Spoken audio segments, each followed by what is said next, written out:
What's the backstory, Annmarie, away from the pomp and circumstance with all your experience with this White House? What's the backstory you observe?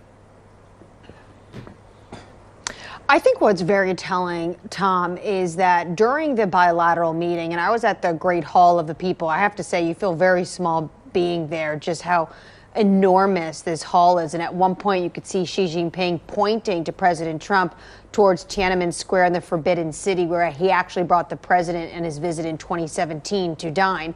But what was really telling was while the bilateral meeting was taking place, and it was held for more than 2 hours, China's state TV and press pushed out a readout saying that Xi Jinping talked about Taiwan and how this relationship cannot be mishandled or could lead to clash and a dangerous situation between the United States and China. Then, hours later, we get the White House readout, and it talks about how China is going to increase potentially agricultural purchases, energy purchases, how they discussed Iran and how China agrees that the Strait of Hormuz should not be militarized, how Xi Jinping agrees that there shouldn't be a toll, not a single mention of Taiwan. So that is where things get a little bit tense and complicated, clearly, for this relationship. This White House wants to focus on purchasing agreements, on deals, and for China, especially for their domestic audience, they want to send a signal on Taiwan.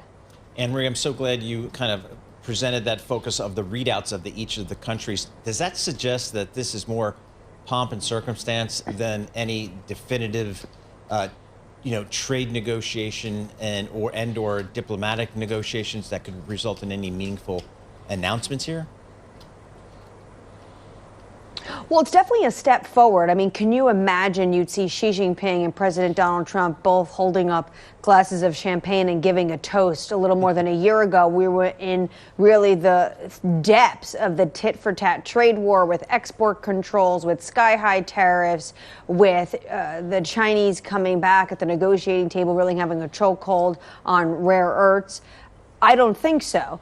But at the same time, I think what this shows is that the United States doesn't want to be talking about Taiwan and upsetting the apple cart while they are in China. I think what's going to be very telling is what does the president say and what does the president do when he goes back to Washington? There was an $11 billion record sales in terms of arms sales to Taiwan that was signed off in December. Now, remember, Taiwan is still getting a lot of these arms that actually get to Taiwan are years delayed, but there was in December a massive package. There's another package that's in the docket. It is not unprecedented for any administration to hold off on signing through and greenlighting another arms sale ahead of a massive meeting with their Chinese counterpart, because they do not want to create awkward dynamics and they want to make sure they have a successful meeting. But what is going to be telling is what happens when the president gets back to Washington, because what does he have in just a few months' time? He just announced another face-to-face meeting with Xi Jinping in September at the White House. Annmarie, I know you got to go. You got to stake out the McDonald's by the Forbidden City, because that's where the president's going to wrap up after the state dinner. Annmarie, as simple as I can, as you mentioned Taiwan, the president has to come home and confront the likes of Senator Graham of the Carolinas. Is Lindsey Graham over at that state dinner, even though he's not? Well, I mean, you could say that a number of senators, Democrat and Republicans, already voiced their concerns before the president left for China. And I think Secretary of State Marco Rubio, remember twice sanctioned by the Chinese when he was a senator, has made it clear that their position, in just an interview with NBC News, their position on Taiwan has not changed, and said that they didn't really focus on arms sales. We obviously know the Chinese side is going to bring this up.